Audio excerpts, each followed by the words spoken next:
अस्सलाम वालेकुम। Programme night addition में हम आपको खुशामदीद कहते हैं। नाज़रीन, मौजूदा दौरे हुकूमत में कौमी एहतसाब ब्यूरो यानी नैब ने खूब नाम कमाया है।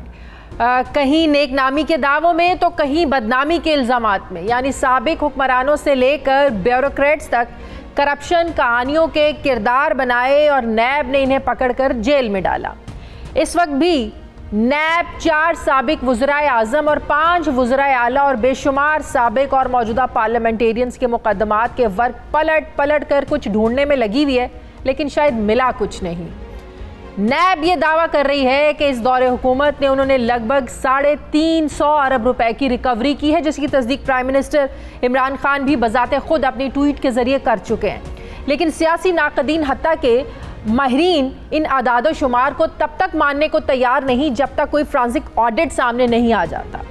अगर इन आदाद शुमार को मान भी लिया जाए तो अलमिया ये है कि इसमें अपोजिशन रहनुमाओं से कुछ भी रिकवर नहीं हुआ है।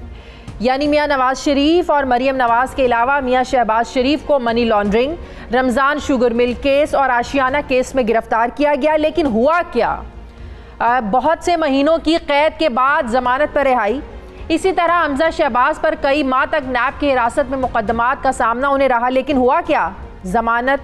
एहसन इकबाल पर स्पोर्ट्स कॉम्प्लेक्स नारोवाल का मुकदमा, जबकि शाहिद खाकान अब्बासी पर LNG के ठेकों में करप्शन की कहानियां खुली, लेकिन हुआ क्या? जमानत। पैरागॉन सिटी हाउसिंग सोसाइटी में ख्वाजा साद रफीक को भी धर लिया गया, लेकिन यहाँ भी नैब कुछ नहीं निकाल सका, और हुआ क्या? जमानत। ख्वाजा आसिफ ने भी आमदन से ज़्यादा असासों का मुकदमा भुगता, नैब की रिकवरी क्या थी? ज़ीरो, और हुआ क्या? जमानत। इसी तरह राना सनाउल्लाह और पीपल्स पार्टी के खुर्शीद शाह भी नैब के हत्थे चढ़े। कुछ महीने की हिरासत के बाद उनसे क्या निकला? कुछ नहीं, और हुआ क्या? जमानत। अदालतों में कुछ पेश नहीं किया गया, कमज़ोर मुकदमात और उससे भी कमज़ोर प्रोसिक्यूशन जिसमें रिकवरियाँ ना होने के बराबर रही।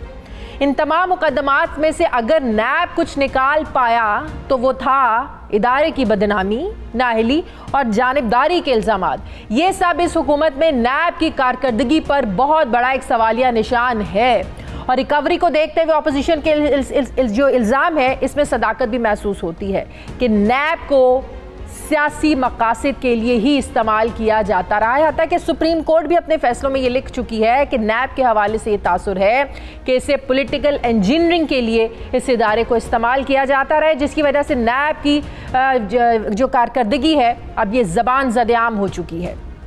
एक तरफ एहतसाब के मैदान में सबको शिकस्त हो रही है, नैब को शिकस्त हो रही है, तो दूसरी तरफ आज़ाद कश्मीर के इलेक्शन में हुकूमत और अपोजिशन एक दूसरे को शिकस्त देने के लिए मैदान में उतरे हुए। आज मरीम नवाज ने मुजफ्फराबाद जलसे में जहां हुकूमत की कश्मीर पॉलिसी को ललकारा, वहीं उन्होंने आज़ाद कश्मीर के इलेक्शन के हवाले से कहा कि मुस्लिम लीग नून जान गई है कि वोट चोरी किस तरह से रोकनी है। मरीम नवाज ने क्या कहा, जरा सुनिए। जो लोग कश्मीर को चोरी करने के लिए कश्मीरियों के वोट पर नजरें लगाकर बैठे हैं, कान खोल कर सुन लो कि मुस्लिम लीग नून अब वो मुस्लिम लीग नून नहीं रही। मुस्लिम लीग नून को तुम्हारे हल्क से चोरी शुदा सीटें निकलवाने का हुनर आ गया है। तुमने कहा था हर हफ्ते हम कश्मीर को भारत की झोली में जाने का सोग मनाया करेंगे, वो बात कहाँ गई? कहाँ गई वो बात, मुझे बताओ। वो जो तुमने 2 मिनट की खामोशी इख्तियार करने का कहा था, वो खामोशी आज भी तुमने इख्तियार की हुई है। बिलावल भुट्टो जरदारी भी जो पिछले जो कश्मीर के इलेक्शन हुए इसमें सिर्फ 3 ही सीटें ले सके थे। इस वक्त उनकी नज़र में जैसी हुकूमत है वैसी ही मुस्लिम लीग नवाज है, बल्कि हुकूमत से ज़्यादा उनकी जो तनकीद के निशाने पर है वो है मुस्लिम लीग नून। वो दोनों को ही माफ़ी नहीं दे रहे हैं और मौजूदा सियासी तस्वीर में वाज़े और अलग मोहरे चलते दिखाई दे रहे हैं। वो भी आज कश्मीर के इलाके में हवेली में हमें खूब गर्म नज़र आए और वज़ीर आज़म इमरान खान की कश्मीर पॉलिसी पर खूब तनकीद की। क्या कहा बिलावल भुट्टो जरदारी ने, ज़रा सुनिए। कश्मीर में तारीखी हमला हो तो हमारा वजीर आजम का जवाब क्या हो? मैं क्या करूं? हमारा बहन भाइयों पे तारीखी हमला होता है तो बुज़दिल कहता है कि मैं कश्मीर हाईवे का नाम अब श्रीनगर हाईवे रखूंगा। हम ना वो वजीर आजम चाहते हैं जो इस्लामाबाद में बैठ के मोदी के इलेक्शन को जीतने का दुआ मांगते हैं। हम वो भी वज़ीर आज़म नहीं चाहते जो मोदी को दावत दे के अपने शादियां पे बुलाते हैं। अब दिल्ली को भी पैगाम पहुंचाएंगे। हवेली का अवाम का एक ही नारा है, कश्मीर का सौदा नामंजूर। अब ये तो वाज़ेह है कि मौजूदा सियासी दर्जा हरारत की जो अव्वलीन और बड़ी वजह है ये कश्मीर का इलेक्शन है। चाहे इसमें होने वाले जलसों में बात हुकूमत को घर भेजने की जा रही है, जिसकी हुकूमत को कोई परवाह नहीं है, बल्कि इमरान खान तो खुद भी जलसों में कश्मीरियों से वोट मांगेंगे। लेकिन फ़िलहाल उन्होंने वज़ीर दाखिला शेख रशीद को कश्मीर के मैदान में उतारे हुए हैं। बहरहाल हकीकत ये है कि कश्मीरियों ने हमेशा और पिछले तमाम इलेक्शंस में हुकूमत वक्त को ही वोट देकर उनके साथ चलने का ही फैसला किया है। लेकिन ये भी हकीकत है कि कभी भी किसी भी ऑपोजिशन ने ये जानते हुए भी हुकूमत के लिए मैदान खाली नहीं छोड़ा, भरपूर और डट कर मुकाबला किया। इसी सूरत हाल पे मैं बात करूँ, मुझे ज्वाइन करें नाज़रीन मुस्लिम लीग नून के सीनियर रहनुमा राना सनाउल्लाह साहब। अस्सलाम वालेकुम, बहुत बहुत शुक्रिया राना साहब आपका। राना साहब, एक बात नोट की ज़ाहिर नून लीग ने की होगी, बिलावल उतना हुकूमत पर तनकीद नहीं कर रहे हैं जलसों में जितनी नून लीग पर तनकीद कर रहे हैं। कल भी उन्होंने अपने जलसे में बहुत ज़्यादा तनकीद की और आज भी खूब गरजे बरसे, कहा कि मोदी को दावत में आप लोग बुलाते हैं, शेर की जमात बने, बिल्ली भाग जाती है, शेर मैदान में रहकर मुकाबला करते हैं। और उससे हैरानगी की बात यह हुई कि मरियम नवाज साहिबा ने उनकी किसी भी तनकीद का, किसी भी बात का जवाब नहीं दिया। तो आपको क्या लगता है कि पीपल्स पार्टी की कोई डील हो रही है कि हुकूमत से ज़्यादा आप लोगों पर तनकीद कर रही है? कल तक एक स्टेज शेयर किया जा रहा था मरियम नवाज साहिबा के साथ, और आज उन इलेक्शंस के लिए जिनमें पता भी है कि हुकूमत ने ही जीतना है, क्योंकि आपको भी पता है जीबी के इलेक्शन हो या आज़ाद कश्मीर के इलेक्शन, वही हुकूमत बनाता है जो सेंटर में होता है। तो ये क्या पॉलिटिक्स हो रही है सर? देखिए, ये अगर आप ये बात करें कि ये क्या पॉलिटिक्स हो रही है, तो मेरे पास तो इसका जवाब ये है कि ये इंतखाबी पॉलिटिक्स हो रही है। और इंतखाबी जलसों और अवामी जलसों में ये तकारीर हो रही हैं। मैं इसको जस्टिफाई नहीं करता, लेकिन ऐसा हो जाता है कि इंतखाबी जलसों में और अवामी जलसों में वो बातें जिनके ऊपर ना यकीन हो या ना उनके ऊपर कोई है वो फोकस हो, लेकिन वो बातें उस हलके की ज़रूरत के हिसाब से, उस इलाके की ज़रूरत के हिसाब से जो है वो सियासी कायदीन, सियासी लीडर जो है वो कर दिया करते हैं। मैं समझता हूँ कि बिलावल भुट्टो जरदारी साहब ने भी वहाँ पे, क्योंकि पाकिस्तान मुस्लिम लीग नून और पीपल्स पार्टी का मुकाबला है, वहाँ पे दोनों जमातें जो है वो एक दूसरे के खिलाफ इलेक्शन में बरसरे पैकार हैं। तो इसलिए ये मजबूरी बन जाती है हर एक जमात की कि वो दूसरी दोनों मुतारफ या मुखालिफ जमातें जो हैं उनके ऊपर तनकीद करे। लेकिन मरियम नवाज साहिबा ने तो किसी चीज का जवाब नहीं दिया। मैं समझता हूँ कि उन्होंने बहुत अच्छा किया और उन्हें जो है वो अपने इलेक्शन पे फोकस रखना चाहिए। जरदारी साहब को भी ऐसे ही करना चाहिए।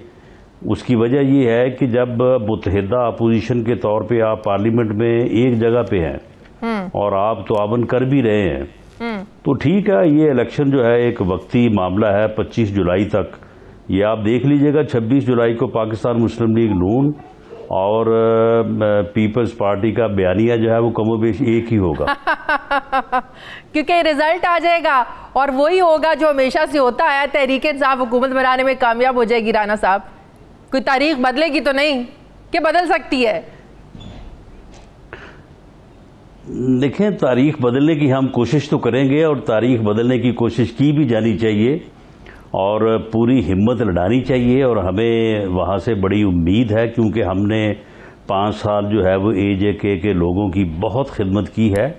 बाकी जहाँ तक तारीख का मामला है, तो तारीख तो खैर यही है कि वफाकी हुकूमत जो है वो वहाँ पे असरअंदाज होती है और ये वफाकी हुकूमत असरअंदाज हो रही है।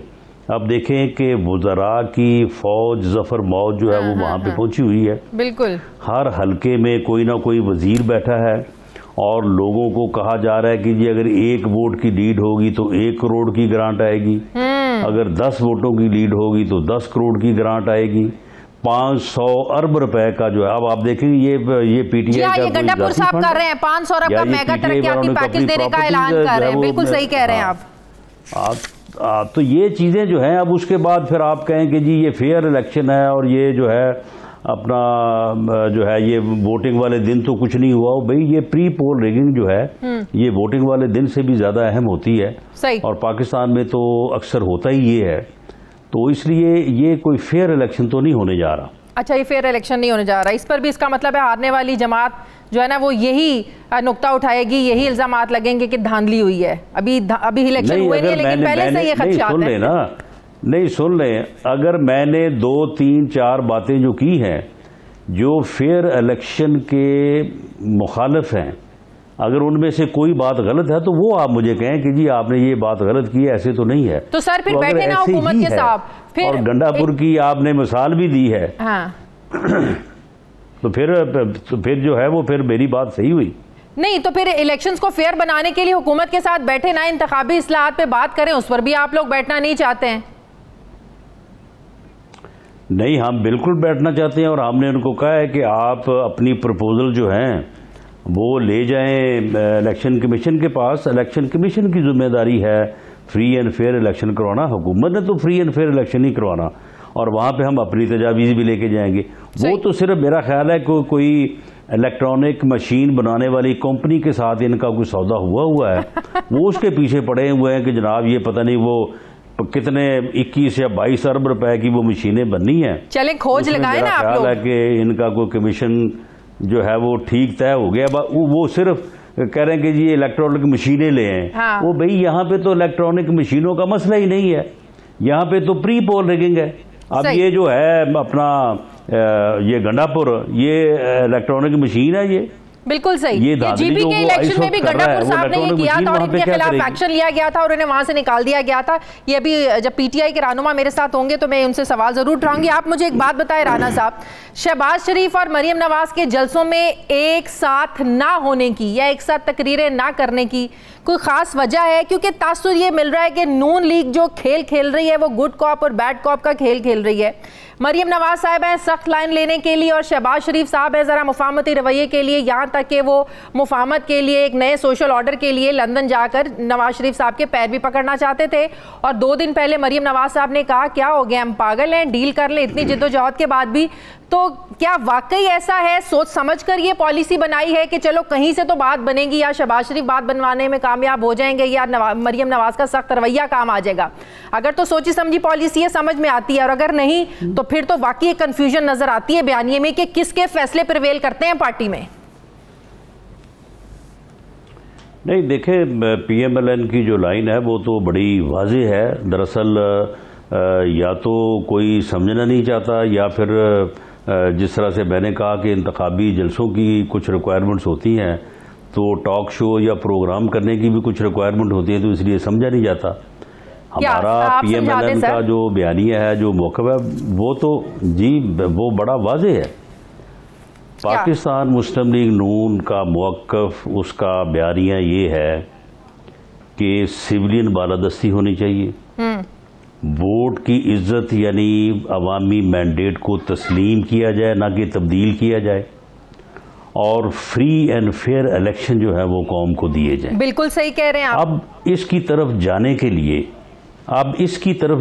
लिए एक अगर मुजामत की बात है तो कोई मुजामत हमको खुद कुछ जैकेट पहनने जा रहे हैं, या को हम खूनी इनकलाब लाने जा रहे हैं? जमहूरी जदोजहद की बात करते हैं ना, जलसे की बात करते हैं, रैली की बात करते हैं, तकरीर की बात करते हैं, तो ये जमहूरी जदोजहद जो है ये हमारा आईनी कानूनी हक है।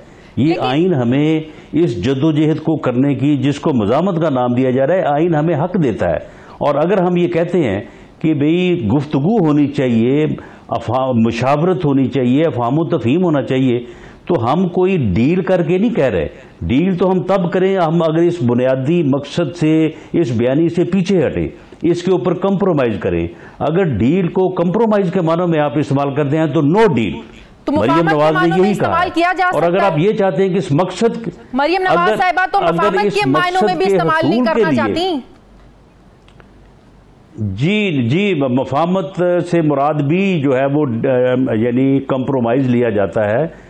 अगर आप समझते हैं कि इस मकसद को हासिल करने के लिए मुफाहमत से मकसद जो है वो विड्रॉ करना है, तो ये गलत है। अगर ये है कि इस मकसद के हसूल के लिए गुफ्तगू अगर की जाए, जो कि मियाँ शहबाज शरीफ साहब कह रहे हैं, तो ठीक है, गुफ्तगू भी होनी चाहिए, जद्दोजहद भी होनी चाहिए। मकसद ये है कि ये जो हमारी मंजिल है, जो हमारा नस्बुल-ऐन है, जो हमारा गोल है, वो हासिल होना चाहिए। लेकिन शहबाज शरीफ साहब तो जो मुफाहमत की बात करते हैं वो फिर कॉम्प्रोमाइज की बात करते हैं क्या? अगर आप मुफाहमत को कॉम्प्रोमाइज के मानों में गर्दानते हैं, वो तो हमेशा से मुफाहमत की बात करते हैं।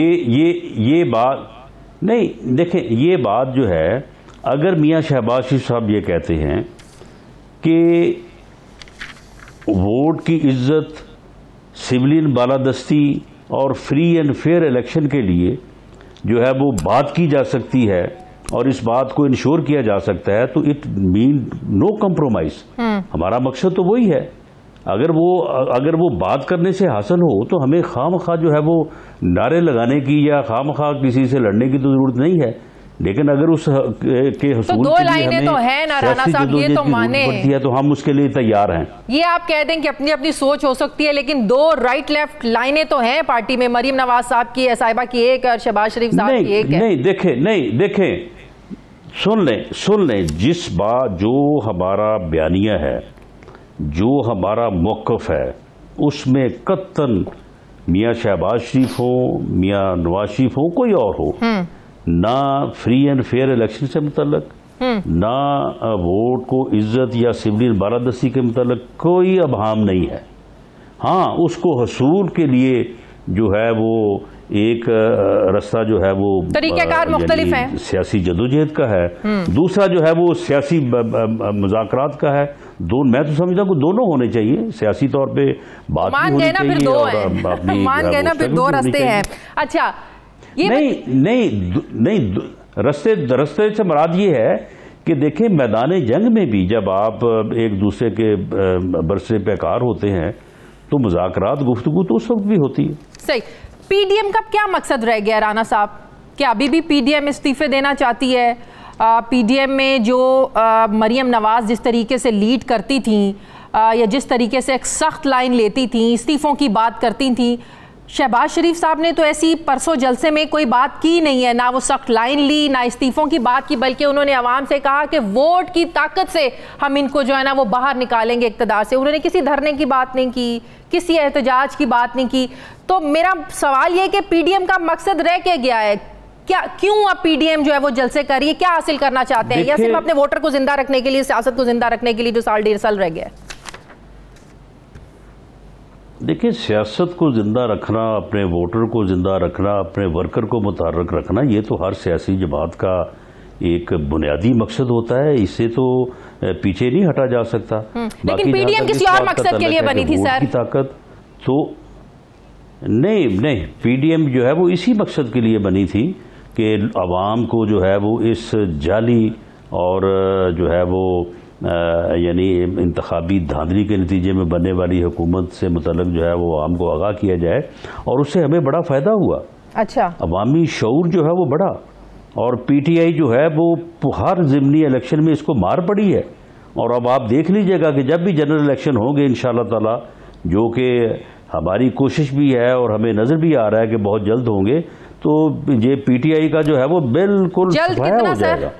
कितना जल्द हो सकते हैं? इनको जो है वो ये 2022 में ये इलेक्शन जो है ये तो खैर ये खुद करवाएंगे।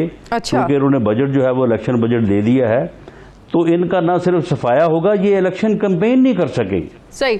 ये लोगों का सामना नहीं कर सकेंगे ये। सही। तो ये सारा इसी वजह से है। चलिए सर, वो तो अगले इलेक्शन में पता चल जाएगा। राना साहब, ये रैलीज की एहसन इकबाल और ख्वाजा आसिफ की जमानतों के जो तफसीली फैसले आए, जिसके बाद ये तो वाजे हो जाता है कि अब वाकई नैब कवानीन में इस्लाहात की जरूरत है। अदालतें बार बार नैब के इख्तियारात पर सवाल उठा रही हैं। सवाल मेरा ये है, जब कौमी सलामती के मामलात पर हुकूमत ऑपोजिशन इकट्ठे बैठ सकते हैं, बड़ी अच्छी बात है, बैठना चाहिए, कोई कॉम्प्रोमाइज़ नहीं है, कोई सियासत नहीं होनी चाहिए इसमें, तो ये मामलात हैं, इस पर ऑपोजिशन हुकूमत के साथ बैठने को तैयार क्यों नहीं है सर? माजी में आपने भुगता है, कल को आप लोगों ने भी आना है, कल को किसी और की बारी भी हो सकती है। तो क्या ये वक्त नहीं है जो काम आप लोगों को अपने दौरे हुकूमत में कर लेना चाहिए था, पीपल्स पार्टी को कर लेना चाहिए था? अगर वो अब भी नहीं हुआ तो सर आने वाले और सालों में भी हम हमेशा यही रोना रोते रहेंगे, नैब का, नैब के इख्तियारात का, नाजायज़ गिरफ्तारियों का, नाजायज़ केसेस का। देखें, सच्ची बात तो ये है कि जब ये फैटफ के ऊपर लेजिस्लेशन का मामला हुआ था तो इस्टेब्लिशमेंट ने जो है वो अपोजिशन से रब्ता किया और उन्होंने कहा कि ये कौमी मफाद में लेजिस्लेशन है। पाकिस्तान अगर ग्रे एरिया से ब्लैक एरिया में चला जाएगा ये लेजिस्लेशन ना होने की वजह से तो पाकिस्तान का नुकसान होगा, रियासत का नुकसान होगा। उन्होंने इस बारे में कोशिश करके अपोजिशन को और हुकूमत को बैठाया। उस वक्त ये बात भी हुई कि फैटफ की लेजिस्लेशन के साथ साथ नैब लॉ में जो कमजोरियां हैं, जो कोताहियां हैं, उनको दूर किया जाए जो पहले दूर नहीं हो सकी। इसके ऊपर मुज़ाकरात शुरू हो गए। अब वो मुज़ाकरात जो थे वो हमारी सिटिंग्स हुई स्पीकर हाउस में। स्पीकर साहब मेज़बान थे और हम दोनों तरफ से 5-5 लोग थे। सारी बातें जो है वो तय हो गई। इन्होंने खुद कहा फारूक एच नायक साहब को कि जी हमें ज़रा एक नैब के मुतल्लिक़ जो है ना वो हमें एक ब्रीफ करें ताकि हम समझना चाहते हैं। उन्होंने तकरीबन 30 पॉइंट्स के ऊपर जो है वो बाकायदा जो है वो इनको एक पॉइंट के ऊपर जो है वो इनको ब्रीफ किया। तकरीबन 15-16 पे ये खुद माने, इन्होंने कहा कि हाँ जी बिल्कुल ठीक है, ये तो आप ठीक कह रहे हैं, सही। अच्छा, उसके बाद जनाब ये गए कि जी अब हम आपको कल जो है वो आकर आपके साथ फाइनल करेंगे। अच्छा, उसके बाद जब वापस आए तो शाह महमूद कुरैशी साहब जो है वो मुझे कहने लगे कि राना साहब ज़रा मेरी अलहदा बात सुने। मैं अलहदा इनके साथ वो साथ वाले कमरे में चला गया तो मुझे कहने लगे कि ये एक तो मियाँ साहबान से मेरा बहुत बहुत सलाम कहना। मैंने कहा जी ठीक है, मैं सलाम कह दूंगा। अच्छा। दूसरा उन्होंने कहा कि यार सारे मनदे ने वो नहीं मन रहा। अच्छा। तो की करिए। तो मैंने कहा कि हाँ, तो मैंने कहा कि आप उसको मनाएं। तो मैंने कहा कि ये मुज़ाकरा तो हमारे यहाँ पे हैं, तो उसे कैसे पता चल गया? उन्हें कहा यार ये जरा, उन्होंने बिल्कुल यही वर्ड इस्तेमाल किया जो आप कह रहे हैं। इन्हें बिल्कुल यही वर्ड इस्तेमाल किए। तो इसने जाकर उनको पहले बता दिया। उसके बाद जनाब वहां से उठे हैं और के कौमी असम्बली में इन्होंने धुआंधार तकरीरें की है कि ये हमसे एनआरओ मांग रहे हैं। यानी हमने इनके साथ फैटफ लेजिस्लेशन के ऊपर तमाम नकात के ऊपर इनके साथ जो है वो कंप्रोमाइज किया, इनके साथ बैठ के मेहनत की, इनके साथ बैठ के इत्तेफाक किया और उसके ऊपर लेजिस्लेशन भी हुई। इन्होंने जाके जनाब वहां पे छोड़ डाल दिया। उन्होंने कहा ये तो हमसे एनआरओ मांग रहे हैं। सही। फिर उसके बाद इन्होंने हमारे खिलाफ एनआरओ।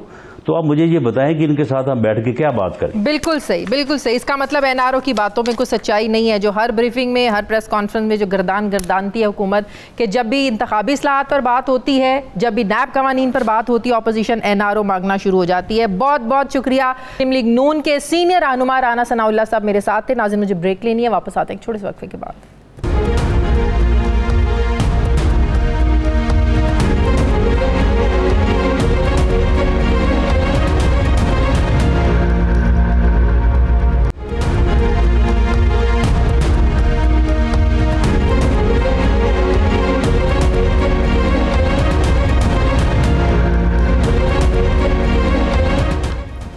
ब्रेक के बाद एक बार फिर से आपको खुशामदीद कहते हैं। वज़ीर-ए-आज़म के मुआविन खुसूसी तहरीक इंसाफ के रहनुमा उस्मान डार साहब मुझे ज्वाइन कर रहे हैं। अस्सलाम वालेकुम, बहुत बहुत शुक्रिया डार साहब आपका।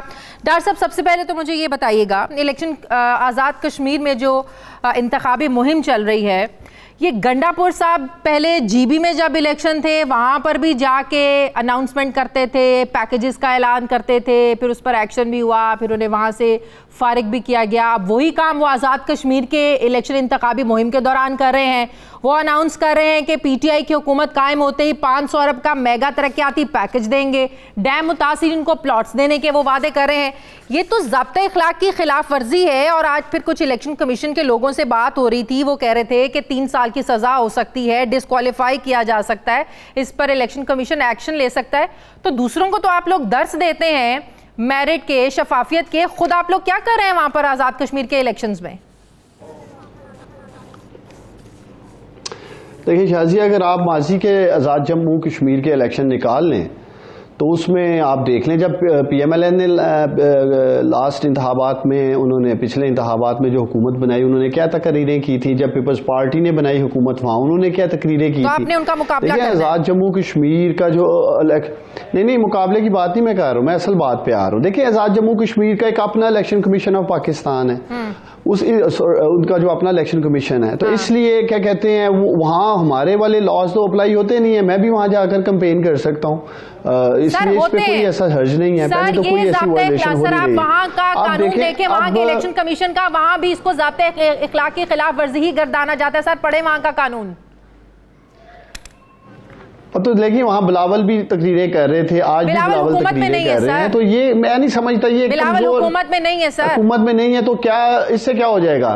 देखिए मतलब? हम जब इलेक्शन में जाते हैं, हम अपना मंशूर लेके जाते हैं, हम इंतहाबी वादे लेके जाते हैं। अगर कौम से हम वादा कर रहे हैं वहाँ आजाद जम्मू कश्मीर से में कि हम ये काम करेंगे, ये तरक्याती काम करेंगे, तो उससे खौफजदा होने वाली क्या बात है? हमने तो 2018 के इंतहाबात में भी कौम से वादे किए थे, तो उससे क्या हो जाना था? निकाल दे कि कोई भी वजीर जाए, कौमी असम्बली का मेंबर जाए, कोई भी जाके आप वो जब वहां पे अनाउंसमेंट्स करें, फिर तो इसको खिलाफ वर्जी कहना ही नहीं चाहिए, फिर तो निकाल देना चाहिए इसको अपने रूल से।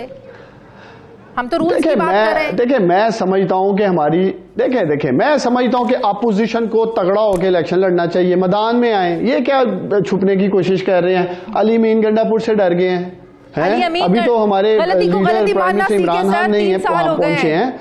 आप कहें कि गलत कर रहे हैं, गलती वाली बात नहीं है। देखिए सब मैं क्यों ऐसी बात करूं जबकि वो जाकर वहां अपनी पार्टी के लिए काम कर रहे हैं, वोटर्स तक जा रहे हैं, जो उनको जाना चाहिए, उनको जिम्मेदारी दी गई है, वो जाकर वर्कर्स का खून गरमा रहे हैं, जलसे जुलूस कर रहे हैं, बिलावल कर रहे हैं। हम तो कह रहे हैं आए सारे मैदान लगाएं, घबराने वाली क्या बात है? अब अगर पाकिस्तान तरीके इंसाफ जी लेकिन इन चीजों से नहीं होता कुछ। मैं समझता हूँ कि लोगों ने, मैं ये समझता हूं कि देखें एंड ऑफ द डे लोगों ने फैसला करना है वहां आजाद जम्मू कश्मीर के कि वो प्राइम मिनिस्टर इमरान खान की इस 3 साल कारकर्दगी से मुतमिन है कि नहीं। हमारे 3 साल उनके सामने हैं, आप देख लीजिएगा। अगर वो मुतमिन होंगे हमें वोट देंगे, अगर वो समझेंगे कि हमने कुछ नहीं किया वो हमें वोट नहीं देंगे। ये कहने की आपको पता नहीं है तारीख क्या चलती आ रही है? जो सेंटर में मरकज में बैठा होता है वही जीबी में गवर्नमेंट करता है और वही आजाद कश्मीर में जो है ना वो हुकूमत बनाता है। और इसके पीछे वजूहात क्या है ये आपको भी बहुत अच्छे तरीके से पता है, मुझे भी बहुत अच्छे तरीके से पता है। इसलिए अगर आप ये कहें कि कारकर्दगी की बुनियाद पर आप लोगों को वोट मिलना है तो ये बात नहीं है सर। देखिए चलें, अगर एक रवायती पॉलिटिक्स में बात कर रही हैं तो तारीख वाकई ये है कि जिसकी वफाक में हुकूमत होती है वही जीबी में बना रहा है, वही एजेके में बना रहा है। तो इसलिए मैं समझता हूँ इस डिबेट से हम आगे बढ़े, इसलिए कि आपने खुद ही वो बात कर दी जो मैं कहना चाह रहा था कि लोगों ने उसी को वोट देना जिसकी हुकूमत है पाकिस्तान में। तो इसलिए ये डिबेट ही नहीं करनी चाहिए कि वो तकरीरें जाके क्या कर रहे हैं। तो तारीख का फिलहाल यही ट्रेंड हालत से इस इलेक्शन में क्या होने जा रहा है ये हम 25 जुलाई को देख लेंगे। अच्छा, जरा शेख रशीद साहब का वो शॉर्ट चलाइएगा जो बिलावल भुट्टो के बारे में वो बात कर रहे थे, उस पर मैं बात करना चाहती हूँ कि क्या ऐसा लहजा, ऐसे अल्फाजों का चुनाव करना चाहिए? जरा प्ले कीजिएगा प्लीज। बिलावल दिल का जानी है, कश्मीर में जा रहा हूँ, बिलो रानी के खिलाफ मैं कोई बात नहीं सुन सकता। ये क्या करेंगे कश्मीर में? इमरान खान वहाँ जीतेगा जी, बल्ला वहाँ जीतेगा, और वैली 4 पीटीआई की सीट जो है वो हमारे ज़िम्मे है, बहुत दूर जीतेंगे इंशाल्लाह। हम अगले इलेक्शन में भी इंशाल्लाह ताला इमरान खान को कौम ये वोट देगी। इसके लिए हमें अपनी परफॉर्मेंस और बेहतर करनी होगी। सर, एक वफाकी वजीर दाखिला को ऐसे अल्फाजों का चुनाव करना चाहिए? डार साहब इसको तो कंडेम करें। चले, और दूसरी तरफ जो पार्टी के चेयरमैन है बिलावल साहब, वो क्या किन अल्फाज का इस्तेमाल कर रहे हैं, वो क्या अल्फाज का चुनाव कर रहे हैं? देखिए मैं समझता हूँ कि शेख रशीद साहब ने, अब उनकी निकाल ले तकरीरें, आप प्रोड्यूसर को कहें अपने वो चला दिए प्रोग्राम में, वो सुना दें वो भी किस तरह किन अल्फाज में शेख साहब को मुखातब करते हैं। लेकिन शेख रशीद की और बिलावल जरदारी की एक लफ्जी गोलाबारी चलती रहती है, इसलिए इस पे ना आप घबराएं। वो तो एक सियासी स्टेटमेंट दे रहे हैं, दूसरी तरफ से भी स्टेटमेंट आ जाती है। इस तरह के बयान तो पहले भी माजी में आते रहे हैं। मैं बात कर रही हूँ, देखिए शेख साहब बेहतर अल्फाज चुनाव कर सकते थे। देखिए शेख रशीद साहब की अपनी जमात भी है, अपना मंशूर भी है, तो वो इसलिए वो, मैं अगर उनकी जगह होता मैं शायद कोई और अल्फाज का चुनाव करता। तो इसलिए वो तो उनका एक पहले से भी, आपको जैसे मैंने कहा कि एक अल्फाज की गोलाबारी चलती रहती है। सही। तो अच्छा। शेख साहब आपको पता है माशाल्लाह हमारे बड़े दबंग मिनिस्टर हैं, तो इसलिए अगर उन्होंने कह दिया तो मैं नहीं समझता बिलावल को दिल पे नहीं लेना चाहिए इस बात को। अच्छा, एहसन इकबाल की जमानत का तफसीली फैसला आया, ख्वाजा आसिफ की ज़मानत का तफसीली फ़ैसला आया, जिसमें उन फैसलों में ये कहा गया कि नैब ने इख्तियारात से तजावुज़ किया है। तो ये बात तो अब तारीख का एक हिस्सा बनती जा रही है, तारीख बनती जा रही है कि इन 3 सालों में नैब ने ऑपोजिशन के जिस लीडर को पकड़ा, चाहे वो नून लीग का था चाहे वो पीपल्स पार्टी का, किसी से कुछ रिकवर हो नहीं पाया। अगर कुछ हासिल हुआ तो वो ऑपोजिशन के लोगों को ज़मानतें मिली और नैब के हिस्से में कुछ नहीं आया। तो क्या आप आज तक जो इल्ज़ामात लगाते आए हैं, क्या आपको लगता है कि आइंदा आने वाले दिनों में, मुस्तकबिल में आप इल्ज़ाम नहीं लगाएंगे कि ऑपोजिशन करप्ट है, क्योंकि साबित कुछ नहीं हो पाया? देखिए, मैं समझता हूँ हो सकता है आपका प्रोग्राम चेयरमैन नैब भी देख रहे हो। एक तो उनको ज़रूर ये देखना होगा कि जो उनके इन्वेस्टिगेशन ऑफिसर्स हैं, देखिए एक तरफ उनकी कारकर्दगी पे कोई शक नहीं कि उन्होंने तकरीबन 500 अरब रुपए के करीब रिकवर किए हैं हमारे गुज़श्ता 3 सालों में, जो पिछले 10 सालों में शायद इसका 10% भी नहीं था जो रिकवर होता था। तो एक तरफ उनकी कलेक्शन ज़रूर ऊपर गई है, लेकिन ये ज़रूर सोचना होगा चेयरमैन नैब को कि अगर हाई प्रोफाइल पॉलिटिकल केसेस और जिस तरह आप बता रही हैं फैसला आया अदालतों में, तो ये नैब को डैमेज करते हैं। नैब के जो एक तासुर है शायद विच हंटिंग का या पॉलिटिकल विक्टिमाइजेशन का, फिर वो परवान चढ़ता है। अगर जिस तरह ख्वाजा साहब की अगर आप बात करें तो मैं तो खैर उनका केस खुद फाइट करता रहा हूं। हाँ। उनका केस एसेट बियॉन्ड मींस का था। वो जो 16 लाख रुपए सैलरी ले रहे थे, 22-23 करोड़ का जो असासा था, मुझे समझ नहीं आई कि नैब कि जब उन्होंने खुद कहा है कि सैलरी से ले रहा हूँ और सैलरी पीछे निकली नहीं, तो वो एक अनएक्सप्लेन्ड इनकम थी। वो उन्होंने पैसे कैसे बनाए, कैसे लिए, अब मुझे नहीं पता इसको किस नजर से देख रहे हैं, टैक्स एवेजन देख रहे हैं या क्या देख रहे हैं। फिर हाईकोर्ट का फैसला है कि तस्लीमशुदा हकीकत है ख्वाजा आसिफ ने कौमी खजाने को नुकसान नहीं पहुंचाया। लुबे-लुबाब ये है। देखिए, ये तो एक कौमी खजाने को नुकसान पहुंचाया नहीं पहुंचाया, मनी लॉन्ड्रिंग हुई नहीं हुई, करप्शन हुई नहीं हुई, असासे कैसे बने, शायद ये FBR का केस है, टैक्स एवेजन का केस है। इस मुल्क का प्रॉब्लम ही शायद ये है, ये इकोनॉमिक रिफॉर्म एक्ट जो 90 की दहाई में बनाया गया था, इन चीजों के लिए तो बनाया गया था। आपके मुल्क में व्हाइट कॉलर क्राइम को साबित करना, नोटों की बोरियां भी लेके आप सामने आ जाए ना हाथ में पकड़ के, तो वो भी आपको नहीं कहते पकड़ पाएंगे जी ये सोर्स है क्या, दिए किसने है। तो ये कानून साजी की जरूरत है, इसलिए हम दावत दे रहे हैं अपोजिशन को, आए हमारे साथ, आए अकाउंटेबिलिटी के ऊपर हम कानून साजी करते हैं। आने को तैयार ही नहीं है, कहते हैं जी हमारा वक्त गुजर गया, आपकी बारी आएगी फिर देखेंगे। राना सनाउल्लाह साहब ने अभी मेरे प्रोग्राम में, मैंने उनसे इसी पर पूछा कि आप लोग फिर नैब कवानीन में बैठते क्यों नहीं है साथ। आप ये प्रोग्राम ज़रूर देखिएगा और राना साहब ने इस पर जवाब क्या दिया वो ज़रूर सुनिएगा और फिर आप लोगों को इसका जवाब जो है ना समझ में आ जाएगा कि जो आप लोग इल्ज़ाम लगाते हैं कि क्यों नहीं बैठते और फिर आप लोग जो NRO की गर्दानते हैं, इसका जवाब भी आपको राना सनाउल्लाह साहब के जो जवाब है उससे ज़रूर मिल जाएगा। देखिएगा ज़रूर, राना सनाउल्लाह साहब ने मेरे पे इस सवाल का जवाब क्या दिया था। बहुत बहुत शुक्रिया आपका। डार साहब मेरे साथ है, उस्मान डार साहब। नाज़रीन, मुझे प्रोग्राम में एक ब्रेक लेनी है, वापस आते हैं थोड़े से वक्त के बाद।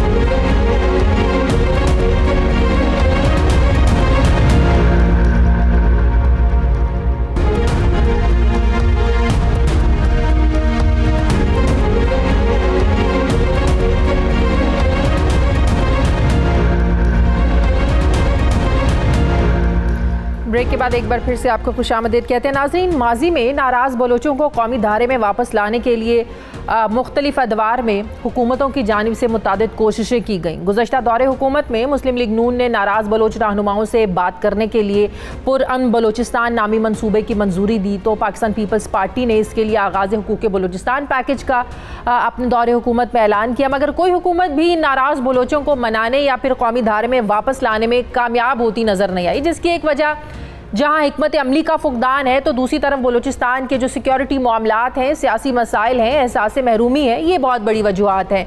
तहरीक इंसाफ हुकूमत भी 3 साल गुजरने के बाद अब बलूचिस्तान के मसाइल के हल के लिए संजीदा होती नजर आ रही है। वज़ीर आज़म इमरान खान ने अपने गवादर के हालिया दौरे में बलूचिस्तान में मज़ामतकारों से मुज़ाकरात का इंदिया दिया, जिसके लिए वज़ीर आज़म ने जमहूरी वतन पार्टी के सरबराह शाहज़न बुगटी को मुआवन खुसूसी मुकर्रर किया है कि वो इस मामले में जो नाराज़ बलोच क़यादत है उनसे मामलात तय करें, उनसे बातचीत करें।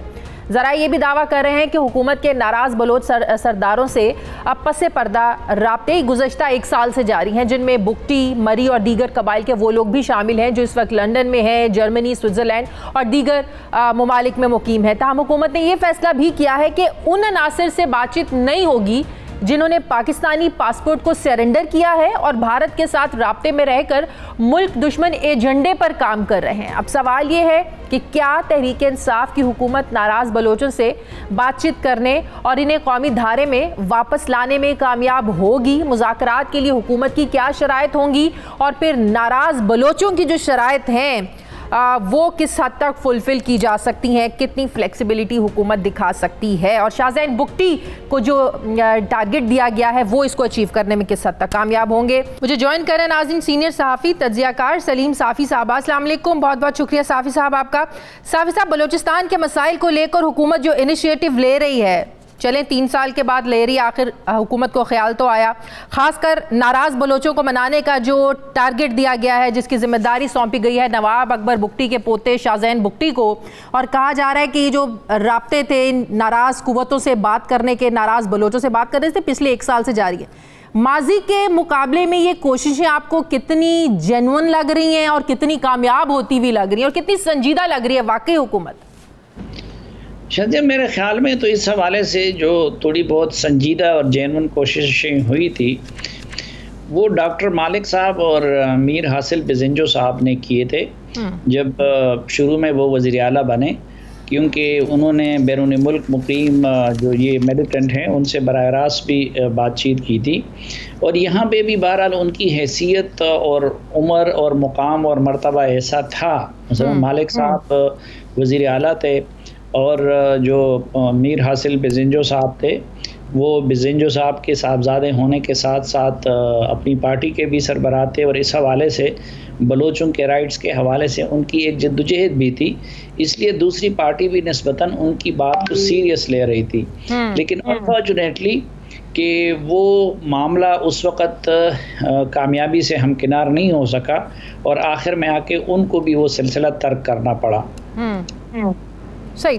मुझे ये बताएं साफ़ी साहब, बलूचिस्तान के अगर मसाइल को देखा जाए तो 2 तरफ से बलूचिस्तान को संजीदा मसाइल और जिनको हम चैलेंज भी कह सकते हैं, एक एक्सटर्नल जो दहशतगर्दी होती है जिसको ज़ाहिर है वक्तन फ़वक्तन जो हमारी मिलिट्री क़यादत है उसको मुकाबला भी करती है, उसे कंट्रोल कर लिया जाता है, लेकिन असल जो मसले हैं बलूचिस्तान के, आपको नहीं लगता असल मसला वहाँ है गुर्बत का, असल मसला है वहाँ पर हकूक़ का, असल मसला है वहाँ पर तालीम का, और वहाँ की जो बताया जाता है बहुत से लोगों से जब बात होती है कि वहाँ की यूथ में एहसास महरूमी बहुत है जब वो दूसरे सूबे के लोगों को देखते हैं, नौजवान नस्ल को देखते हैं आगे बढ़ते हुए, और फिर जब उनमें ये एहसास जन्म लेता है कि यहाँ पर इनके जानबूझकर उनके हकूक़ से महरूम रखा जाता है, तो वो उन आवाज़ों में बहुत जल्द मिल जाते हैं जो तहरीक चलाते हैं, जो बिल्कुल सेपरेटिस्ट मूवमेंट चलाते हैं। तो इन मसाइल को एड्रेस करना कितना बड़ा चैलेंज है और क्या ये मसाइल एड्रेस कर सकती है हुकूमत? वहाँ के लोगों को बिल्कुल इक्वल रोज़गार मिले, क्या CPEC ही वो जरिया है कि इन लोगों को इनके हुकूक मिल सके?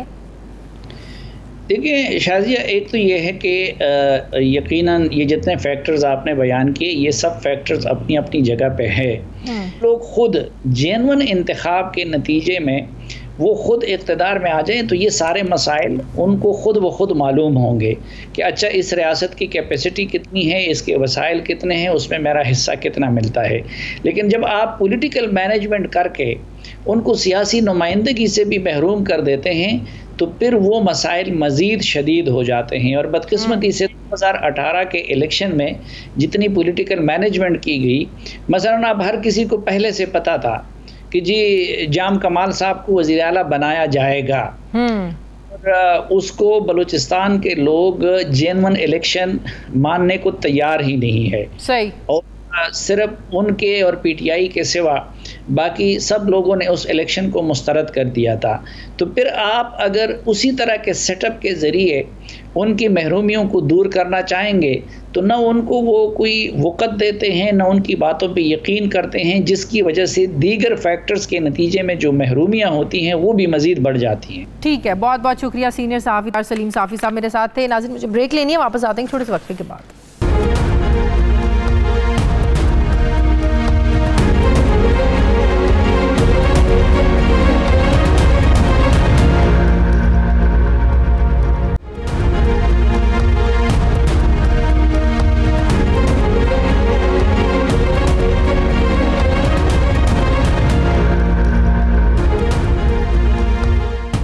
ब्रेक के बाद एक बार फिर से आपको खुशामदीद कहते हैं। नाज़रीन, ये 2001 की बात है जब यूएनओ ने साउथ अफ्रीका के शहर डर्बन में वर्ल्ड कॉन्फ्रेंस बराए इंसदाद नस्ल परस्ती का एहतमाम किया। ये कॉन्फ्रेंस 31 अगस्त से लेकर 8 सितंबर 2001 तक जारी रही।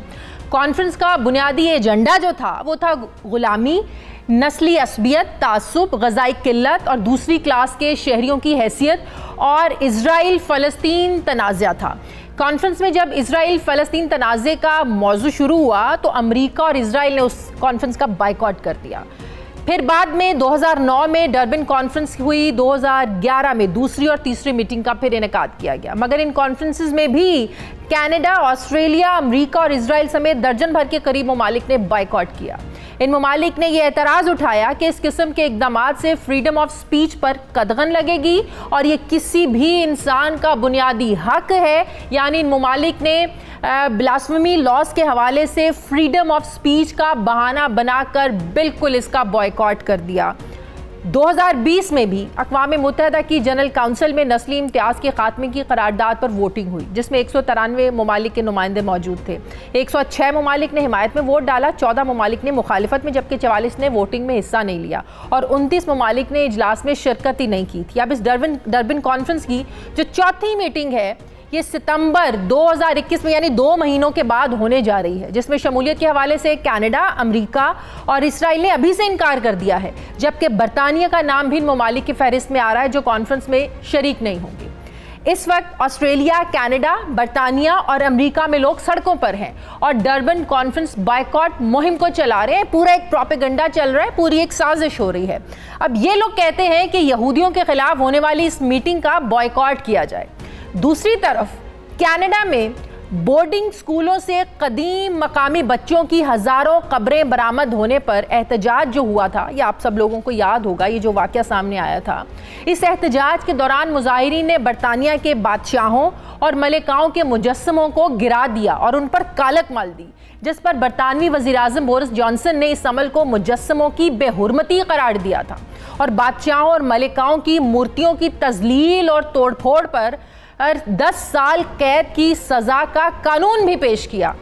फिर इस कानून पेश करने पर खातून रुकने असम्बली नाज़ शाह ने पार्लियामेंट में पुरजोश तकरीर करते हुए कहा कि सिर्फ बादशाहों और मलिकाओं के लिए नहीं बल्कि नबी आखिरुज़्ज़मान सल्लल्लाहु अलैहि वसल्लम की शान में गुस्ताखी की सज़ा का कानून भी बनाया जाए।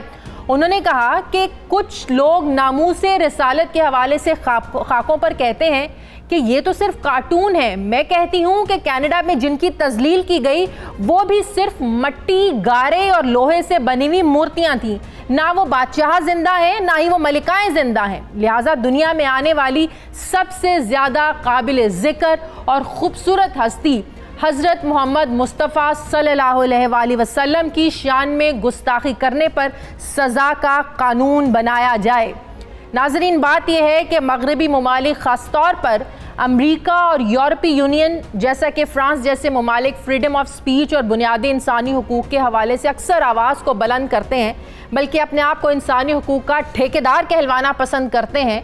लेकिन जब यूएनओ के फोरम पर ऐसी पॉलिसी बनाई जाती है जिसके तहत नस्ल परस्ती, इंसानियत का कत्ले आम और रंगो नस्ल के इम्तियाज़ को ख़त्म किया जाए तो फोरम से बाइकॉट करते हुए ये भाग निकलते हैं, जिसका वाज़ेह सबूत ये है कि अब की चौथी डर्बन कॉन्फ्रेंस के इनेकाद से पहले ये एक प्रोपेगेंडा मुहिम शुरू कर दी गई है ताकि इसका इनेकाद ही ना हो सके। ये है मगरबी ममालिक का असल चेहरा। ये ममालिक थर्ड वर्ल्ड कंट्रीज़ को दबाने के लिए कभी IMF तो कभी FATF तो कभी ह्यूमन राइट्स कमीशन जैसे इदारे के ज़रिए उन्हें अपने चुंगल में फंसाए रखते हैं। हालांकि कहीं ज़बरदस्ती की जंग मसल्लत करना हो, जॉर्ज फ्लॉयड की गर्दन पर घुटना रखकर उसकी सांसें रोकनी हो या एशियाई नस्ल के लोगों पर हमला करना हो तो नस्ली इम्तियाज़ के वाक़यात में पहला नाम अमेरिका का आता है। मासूम मुसलमानों के ख़ानदान पर ट्रक चढ़ाना हो या फिर दाढ़ी वाले शख्स पर चाकू से हमला करना हो तो कनाडा इसकी मिसाल है।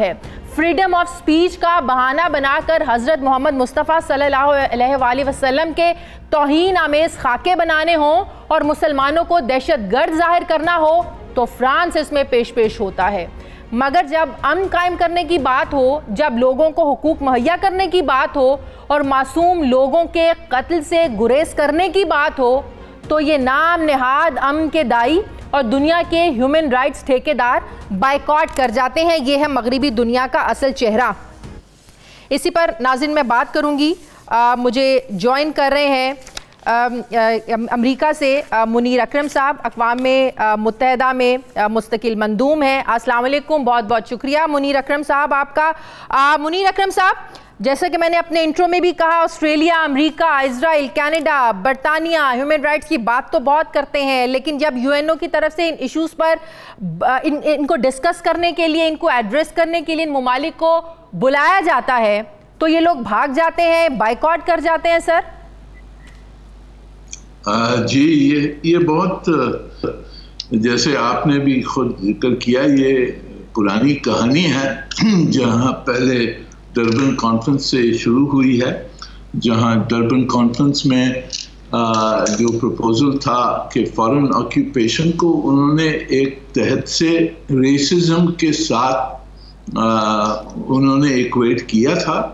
उस वजह से अमेरिका और इजराइल ने बायकॉट किया था, और उसके बाद में जितने भी इसकी फॉलो अप कॉन्फ्रेंसेस और मीटिंग्स और रेजोल्यूशंस होती हैं जिसमें डरबन कॉन्फ्रेंस का जिक्र आता है, तो वो अपने आप को उससे डिसोसिएट करते हैं। और जो कॉन्फ्रेंसेस हो रही हैं, जब अब ये 20th एनिवर्सरी की जो कॉन्फ्रेंस होगी उससे भी, क्योंकि डरबन डिक्लेरेशन में ये कहा गया था, तो इसलिए वो उन्होंने इसको भी बायकॉट करना है। और अमेरिका, इजराइल और उनके दोस्त जो हैं, बायकॉट करने का मतलब ये है कि प्रेशराइज किया जाए ताकि इस ऐसी कॉन्फ्रेंसेस का इनेकाद ही ना हो सके। जी, कॉन्फ्रेंस तो होगी। कॉन्फ्रेंस, बाकी मुल्क जो हैं वो तो सब कॉन्फ्रेंस में शिरकत करेंगे और कॉन्फ्रेंस में जो कुछ फैसले हैं वो करेंगे। पर ये अपने आप को इससे डिसोसिएट इन्होंने किया है। और लेकिन क्या फिर फैसले लागू भी होंगे सर? क्या ये ह्यूमन राइट्स की जो खिलाफ वर्जियां हैं वो रुक जाएंगी सर?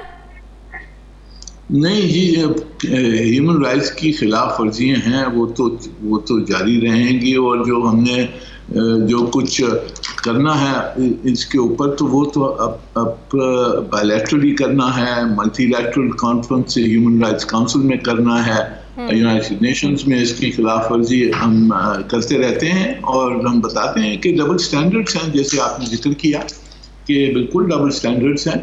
एक से वो ह्यूमन राइट्स सबसे कहते हैं कि आप ऑब्जर्व करें, और जब खुद पर पड़ती है तो फिर ह्यूमन राइट्स भूल जाती हैं। बिल्कुल सर, यूएनओ ने कई बार इसराइल को भी तनबीह किया जो फ़लस्तीनियों पर जुल्म ढाए जाते हैं। भारत जो कश्मीर में करता है वहाँ भी यूएन बड़ी आवाज़ उठाता है, लेकिन दोनों ममालिक अपनी अपनी हठधर्मी पर कायम है और मुसलमानों के साथ जो है वो जुल्म और हर रोज़ हो रहा है। हर रोज़ मुसलमानों पर जिंदगियाँ वहाँ पर तंग की जा रही हैं। सर, इस्लामोफोबिया की जो बढ़ती हुई लहर है उसको रोकने के लिए मुसलमान ममालिक मिलकर क्या कोई इकदाम नहीं कर सकते सर? ये मुसलमान ममालिकों ने तो, जैसे कि पिछली जो इस्लामिक फॉरेन मिनिस्टर्स की कॉन्फ्रेंस हुई है, वहाँ उन्होंने करारदाद पेश की है और उसमें इस्लामोफोबिया के ख़िलाफ़ जो एक बहुत डिक्लेरेशन अडॉप्ट की है और इस्लामोफोबिया डे मनाते हैं 15 मार्च, जब क्राइस्ट चर्च का जो वाक़या हुआ था उस तारीख पे एक इस्लामोफोबिया डे इस्लामी दुनिया मनाती है। हमने यहाँ ऑर्गेनाइज उसका किया था पिछली 16 मार्च को यहाँ अक़वाम मुत्तहिदा में पूरी ऑब्जर्वेशन हुई और उसकी कमेमोरेशन हुई है। इसमें जो काउंटर टेररिज्म स्ट्रेटजी है उसमें हमने इस्लामोफोबिया के ख़िलाफ़ जो जिस तरह की मूवमेंट्स होती हैं हमने उसका जिक्र पूरा डाला हुआ है। और जो इस्लामोफोबिया के ख़िलाफ़ जो टेररिज्म होती है मुसलमानों के ख़िलाफ़ उसका भी जिक्र डाला है। और भी हम यहाँ प्रपोजल्स यहाँ जारी हैं, हमारी डिस्कशंस जारी हैं इस्लामी दुनिया के साथ इसके बारे में। बहुत बहुत शुक्रिया मुनीर साहब मेरे साथ थे। नाज़रीन, हमारे प्रोग्राम का वक्त खत्म हो गया। फीडबैक ज़रूर दीजिएगा, अपना ख्याल रखिएगा। मुझे इजाज़त दीजिए, अल्लाह हाफ़िज़।